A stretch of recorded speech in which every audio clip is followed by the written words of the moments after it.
We know the race is not to the swift, nor the battle to the strong. Do you not think an angel rides in the whirlwind and directs this storm? This work continues. The story goes on.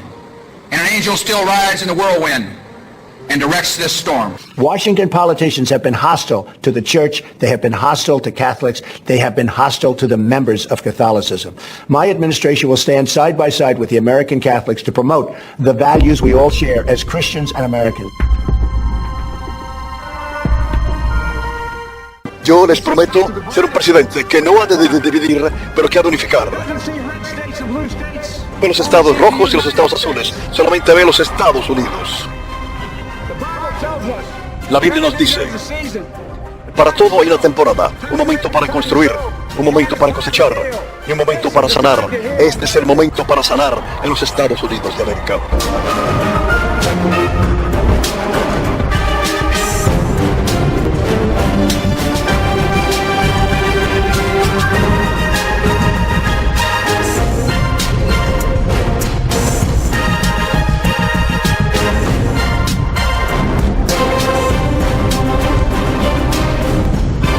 Y es así, el himno.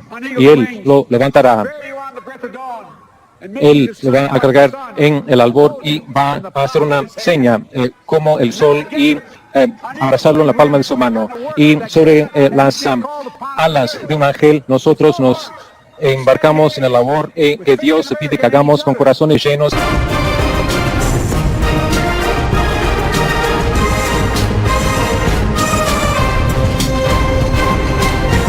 Hola amigos, que tengan un hiper mega saludazo con doble Z saludazo de Cusatón. Oramos hoy a nuestro Padre Celestial para que podamos entrar a las bodas del Cordero, para que permanezcamos como una iglesia virgen, santa y pura. En el nombre de Jesús, amén. Como sabemos, Donald Trump ha dicho, o eso dijo por lo menos al principio de su presidencia, que él pertenecía a la religión presbiteriana. Sin embargo, de repente vimos a un Donald Trump al final de este 2020 adorando a la Virgen María en la Casa Blanca, y aún lo vimos arrodillarse ante una estatua de Juan Pablo II en un templo católico. Al parecer, Donald Trump ya estaba tomando sus propias medidas por si las cosas no salían como él quería. Entonces yo me pregunto si acaso Donald Trump no estaría repitiendo la profecía del rey Clovis de Francia, el cual también se convirtió al catolicismo precisamente para atornillarse en el poder. Recordemos lo que dice la profecía de Daniel capítulo 12 versículo 11, y desde el tiempo que se ha quitado el continuo sacrificio hasta la abominación desoladora habrá 1290 días. Y como sabemos, 1290 días nos representan bíblicamente hablando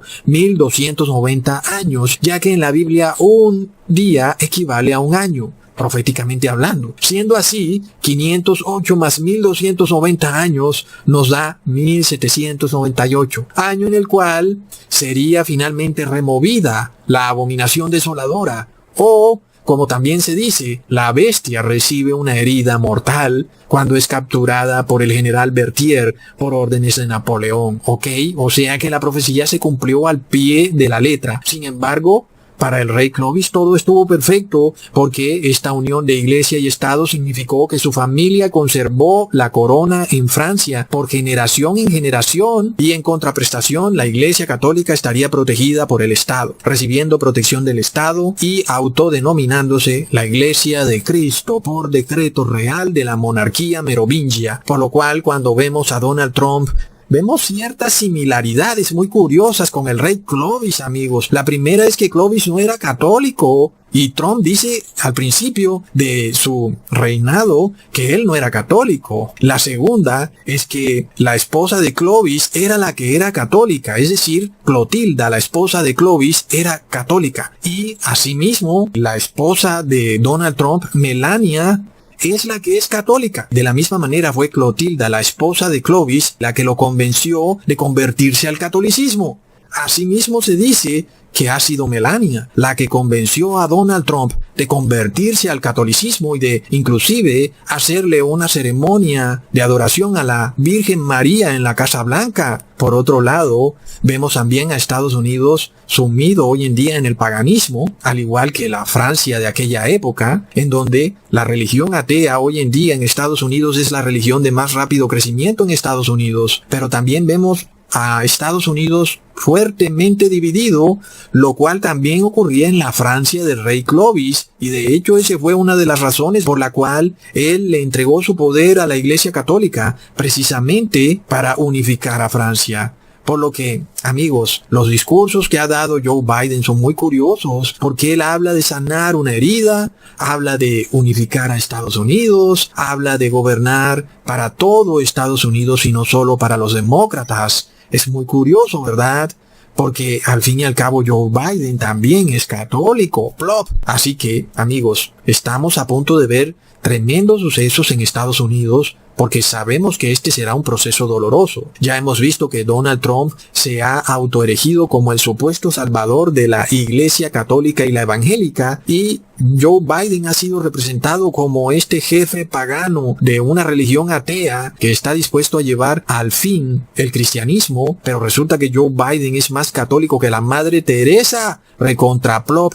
Él mismo, en el pasado, ha usado su religión para repudiar las leyes pro aborto, las cuales hoy son supuestamente la bandera de su partido demócrata. Sin embargo, de nuevo vemos, amigos, que la realidad no es como nos la muestran, y siempre vemos que, aunque pareciera que algo ha ocurrido, al fin no ha ocurrido nada, porque tanto Donald Trump como Joe Biden son católicos. Oh, no, amigos. Por lo cual, esto todavía se pone más interesante cuando él mismo declara que él va a extender su fe durante su presidencia. Y sabemos que cuando un católico habla de eso, se está refiriendo a unir a la Iglesia y el Estado, lo cual, amigos, parece indicarnos que así como la bestia sufrió una herida como de muerte en 1798, esa bestia va a sanar su herida. Y ahí es cuando viene lo bueno, amigos. Cuando la bestia sane su herida, empieza la horripilante persecución. También vimos a los pastores evangélicos, como al hijo de Billy Graham, muy feliz porque Donald Trump había escogido a la jueza Amy Coney Barrett como jueza de la Corte Suprema, solamente porque ella era católica. Él estaba feliz. Y ya sabemos que hay 7 jueces católicos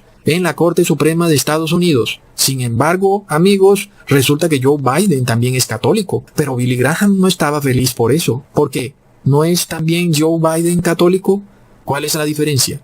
No hay ninguna diferencia. La diferencia es lo que te quieren hacer ver, que hay una aparente división. Es el pueblo el que está dividido, pero los gobernantes no están divididos, amigos, por lo cual lo que de seguro vamos a ver es que tal vez ocurran eventos dolorosos o catastróficos en Estados Unidos que hagan que finalmente el rey Clovis, desesperado, se una con la Iglesia Católica. Sin embargo, lo que nosotros estamos estudiando es lo que compete a nuestra salvación. Estamos a punto entonces de ver algo muy interesante. Cuando veamos aquí en la tierra que se está por dar una gran boda, una boda además ilegal, donde una mujer entrada en años que ya está casada y divorciada, se casa de nuevo, ya no con el rey Clovis, sino con un gobernante de un imperio joven, que es Estados Unidos. Como dice el dicho, a casa vieja, puerta nueva. Por lo cual, lo mismo que ocurre aquí en la tierra, se está dando en el cielo. Aquí en la tierra hay un matrimonio, en el cielo hay otro matrimonio.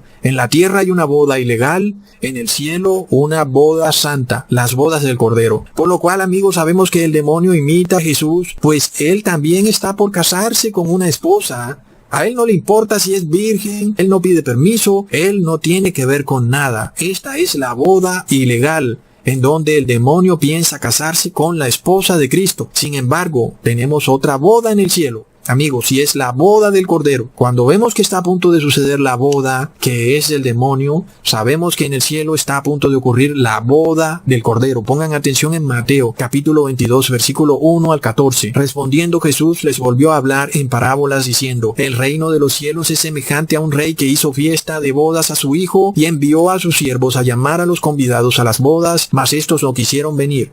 Volvió a enviar otros siervos diciendo, decid a los convidados, he aquí he preparado mi comida, mis toros y animales engordados han sido muertos, y todo está dispuesto, venid a las bodas. Mas ellos sin hacer caso se fueron, uno a su labranza y otros a sus negocios, y otros tomando a los siervos los afrentaron y los mataron. Al oírlo el rey se enojó, y enviando a sus ejércitos, destruyó a aquellos homicidas, y quemó su ciudad. Entonces dijo a sus siervos, las bodas a la verdad están preparadas, mas los que fueron convidados no eran dignos. Oh, no, amigos, pon atención. Los que están preparados no eran dignos. Amigos, entendamos cómo la profecía está a punto de cumplirse. Recordemos que los fariseos recibieron esta invitación, fueron convidados a las bodas del Cordero. ¿Y qué hicieron? Cogieron a Jesús y lo colgaron en un madero. Ahora tenemos a las iglesias evangélicas. Tú llámala como quieras llamarla, evangélica, presbiteriana, testigo de Jehová, adventista, etc. Todas estaban convidadas a las bodas del Cordero, pero ¿qué hicieron? Prefirieron comprometerse con el Estado. Se han casado con el Estado en vez de casarse con Jesús. Declararon que ellas necesitaban al Estado. Y fue así como, casándose con el Estado, repudiaron al novio, a Jesús mismo. Lo que es peor, también despreciaron al Padre, el que preparó las bodas, porque el Padre fue el que invitó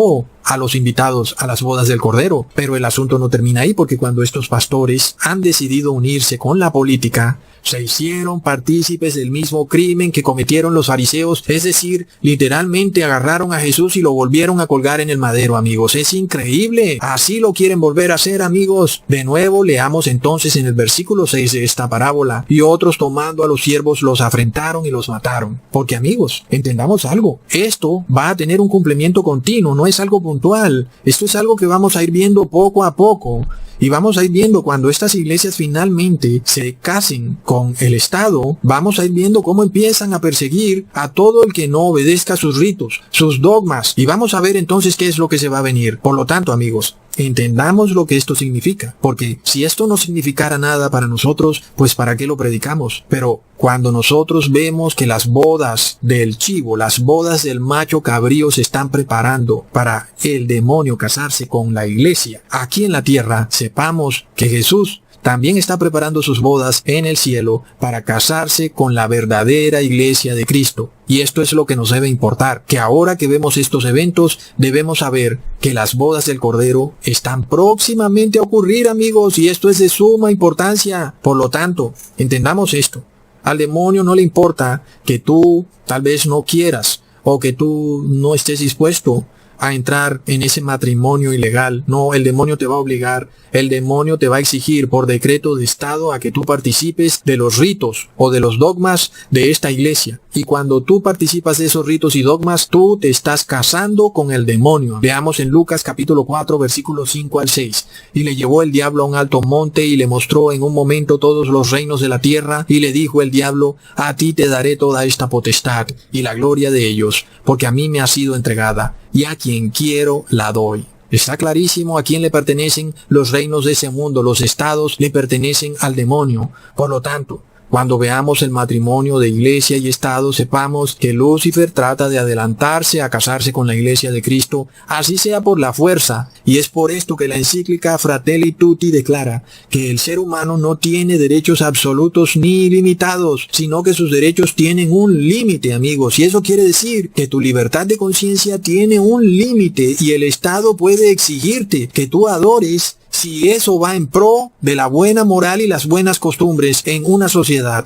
Oh, no, amigos. Ya sabemos entonces a dónde van estas cosas. Unión de iglesia y Estado y Lucifer buscando violar tu conciencia. Luego, amigos, recordemos que inclusive al mismísimo Donald Trump lo han vetado durante estas elecciones. Es decir, él ha querido decir algo y lo han sacado del aire. Inclusive le han borrado comentarios de Twitter. Es decir, el mismo presidente ha perdido sus derechos individuales. ¿Y qué pasa? ¿Qué se deja para sus siervos, verdad? Y si nos preguntamos, ¿acaso no es el Estado el que garantiza el cumplimiento de los derechos de las personas? ¿Cómo es que el propio presidente, el propio Donald Trump, siendo jefe de Estado, no puede hacer valer sus propios derechos civiles? Pero, ¿qué es mejor, amigos? ¿Ser rey pero esclavo, o ser pobre pero libre? Sin embargo, esa misma propuesta la tuvo Jesús, ¿verdad? A quien el demonio le ofreció riquezas y ser rey. El demonio le dijo: toma, aquí tienes todos estos reinos, te los doy, solo que me adores. Sin embargo, Jesús prefirió ser pobre pero libre. Jesús se dio la vuelta y dijo: escrito está, al Señor tu Dios adorarás. Y Jesús siguió pobre pero libre. Amén. Tal vez nuestros gobernantes se la han pasado mucho tiempo en los sótanos de Yale y de Harvard y de Georgetown y poco tiempo aprendiendo las enseñanzas de Jesús, ¿verdad? Hay que estudiar la historia de la Iglesia Católica.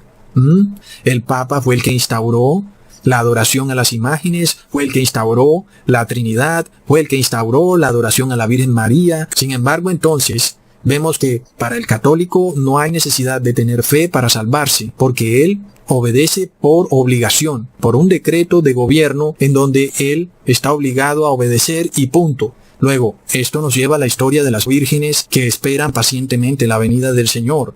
¿Para qué? Para entrar en las bodas del Cordero. Y cuando vemos, amigos, que el demonio quiere entrar en sus propias bodas, sabemos entonces que la profecía de las vírgenes de Mateo 25 está a punto de cumplirse y por tanto las bodas del Cordero están a punto de cumplirse. Leamos en Mateo 25. Entonces el reino de los cielos será semejante a 10 vírgenes que tomando sus lámparas salieron a recibir al esposo. 5 de ellas eran prudentes y 5 insensatas. Las insensatas tomando sus lámparas no tomaron consigo aceite, mas las prudentes tomaron aceite en sus vasijas juntamente con sus lámparas, y tardándose el esposo cabecearon todas y se durmieron, y a la medianoche se oyó un clamor: aquí viene el esposo, salid a recibirle. Entonces todas aquellas vírgenes se levantaron y arreglaron sus lámparas, pero las insensatas dijeron a las prudentes: dadnos de vuestro aceite, porque nuestras lámparas se apagan. Oh, amigos, ¿cuándo ocurrirá esto?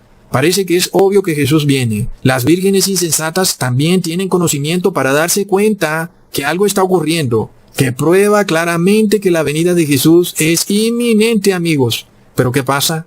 Ellas no se apercibieron desde antes, no tomaron las precauciones debidas, estaban esperando tal vez alguna otra señal, o de repente tenían un gran problema en su doctrina y no quisieron apercibirse. Cuando se escucha este terrible clamor, resulta que sus lámparas estaban apagadas.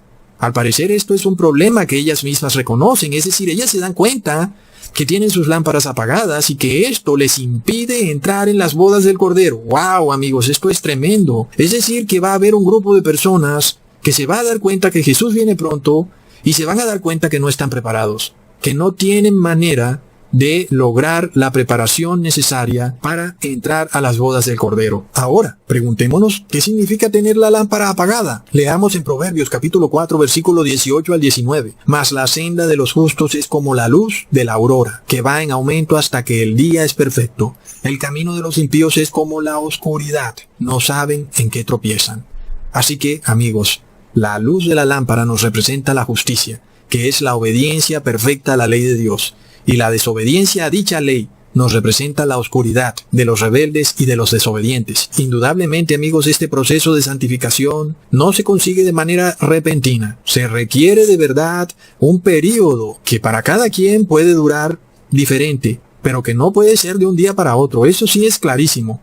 Tampoco va a ser en una semana, ni siquiera en un mes. Este es un proceso en donde hay una lucha espiritual y vamos de victoria en victoria. Y este proceso de ir de victoria en victoria nos lleva a la victoria final. Por esto es que tenemos que estar firmes en las pequeñas pruebas que se nos presentan, como el hecho de que se nos exija una o una prueba, o trabajar en sábado, cosas que son una batalla espiritual en la cual nosotros debemos tomarlo como una preparación, no como un problema, sino como una manera para prepararnos espiritualmente, para cuando venga la verdadera crisis terrible.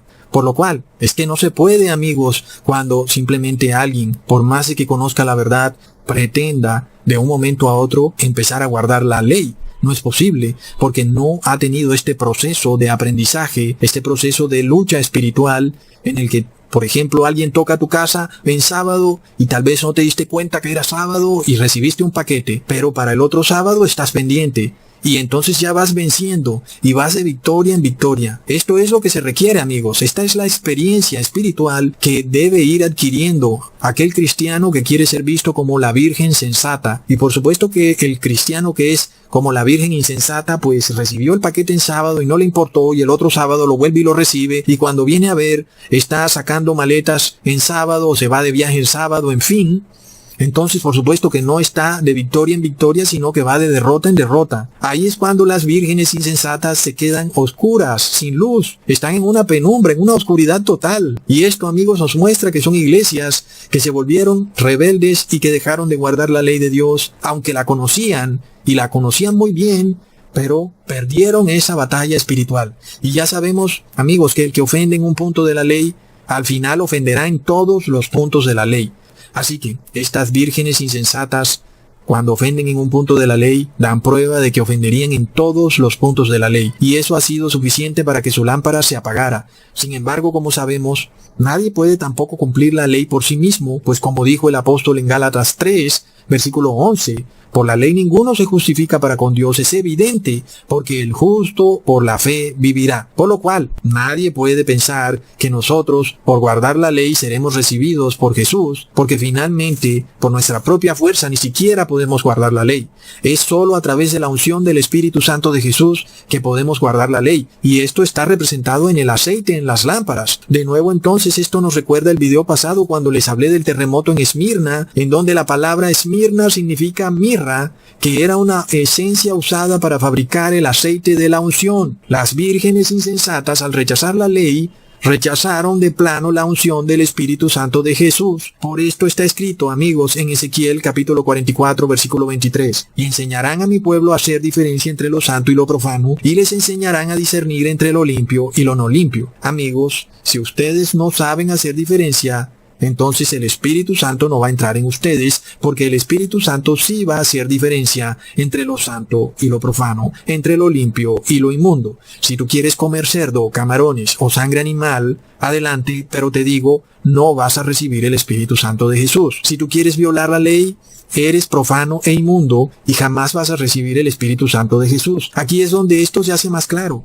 Porque el mismo Jesús desde el cielo pronuncia las siguientes palabras. Apocalipsis capítulo 22 versículo 11. El que es injusto sea injusto todavía, y el que es inmundo sea inmundo todavía, y el que es justo practique la justicia todavía, y el que es santo santifíquese todavía. Así que si tú piensas que estas cosas eran solo parte de una ley antigua, ahí estás viendo en Apocalipsis cómo se dice, el que es inmundo quédese inmundo. Las vírgenes santas no son inmundas, son puras, son justas, pero las vírgenes insensatas, amigos, son inmundas, pero lo que es peor, ya no tienen manera de purificarse. Finalmente, la puerta se ha cerrado y bueno, amigos, hasta ahí llegó todo. Porque, amigos, así como se va a dar un matrimonio inmundo en la tierra entre la iglesia supuestamente cristiana y el Estado, asimismo se debe dar este matrimonio santo en el cielo entre Jesús y su iglesia santa. Por tanto, sabemos que la profecía de Mateo 25 está a punto de suceder, pero nos hacemos esta pregunta. ¿Se casará el demonio antes que Cristo? ¿Celebrará el demonio aquí en la tierra sus bodas? ¿Y Cristo se quedará sin quien celebrar sus bodas del Cordero? Plop. Sabemos que no, ¿verdad? Porque escrito está, confiad, yo he vencido. Amén. Así que sepamos esto. Cuando la Iglesia Católica se casa con el Estado, esto quedará sellado cuando el Estado ordene por decreto obedecer algún rito o dogma católico. Y cuando tú por miedo a las penas obedezcas ese decreto, entonces tú habrás entrado en las bodas del macho cabrío. Es decir, que te has casado directamente con el mismísimo demonio. Y, por supuesto que ya estás declarado inmundo, jamás podrás entrar en las bodas del Cordero. En este caso, a ti te aplica lo dicho por Jesús, el injusto quédese injusto y el inmundo quédese inmundo. Sin embargo, los verdaderos cristianos están entrando a las bodas del Cordero. Por supuesto que las vírgenes insensatas se darán cuenta, pero ellas entenderán que están despojadas de lo necesario para entrar a las bodas del Cordero. Y ahí, amigos, veremos cómo vendrá el crujir de dientes. Sin embargo, ahora, en el campo físico, para las personas del común que no estudian la Biblia, las bodas del macho cabrío ocurrirán primero ante sus ojos. ¿Por qué?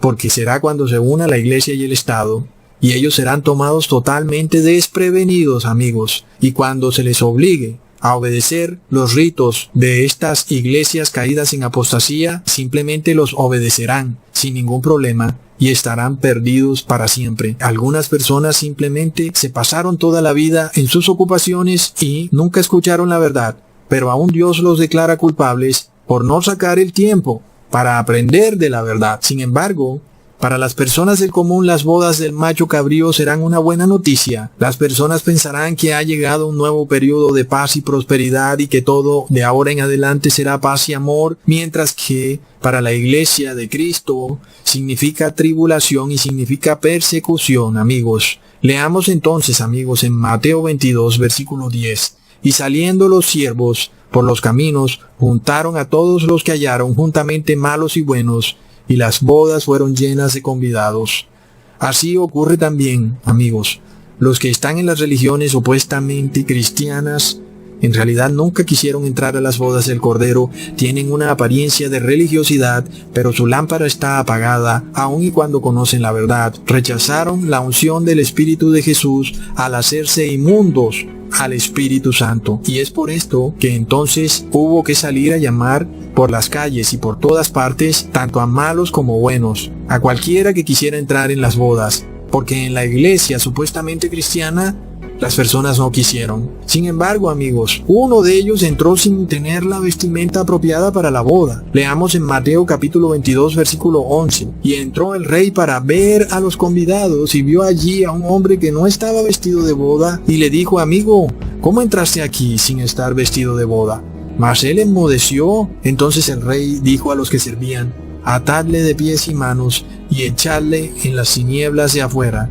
Y allí será el lloro y el crujir de dientes, porque muchos son llamados y pocos escogidos. Tremendo cuando vemos esa palabra de cómo el rey le dice a esa persona amigo. Al parecer era alguien cercano, ¿verdad? Alguien que el padre consideraba amigo, pero que finalmente no tenía las vestiduras blancas. Y es que Apocalipsis capítulo 3 versículo 18 nos dice claramente cómo conseguir esas vestiduras blancas. Por tanto, yo te aconsejo que de mí compres oro refinado en fuego para que seas rico, y vestiduras blancas para vestirte, y que no se descubra la vergüenza de tu desnudez, y unge tus ojos con colirio, para que veas. Entendamos algo, amigos, sin Jesús no podremos hacer nada. Muchos creen que porque profesamos obedecer la ley, creemos que nosotros podemos salvarnos por nuestra obediencia a la ley. Pero es claro que solamente podemos obedecer la ley si Jesucristo entra en nosotros y nos ayuda a guardar la ley. Él es el único que puede darnos las vestiduras blancas. Él es el único que puede transmitirnos esa fe, porque Él ya vino a este mundo y venció. Así que Él es el que nos permite arrepentirnos y ahora nos da la fuerza para guardar la ley, porque sin Él no podríamos jamás hacerlo. Él es nuestro Espíritu Santo. Él es el que nos da valor y fuerza, amigos, para poder resistir en los tiempos de tribulación. Hasta pronto, amigos.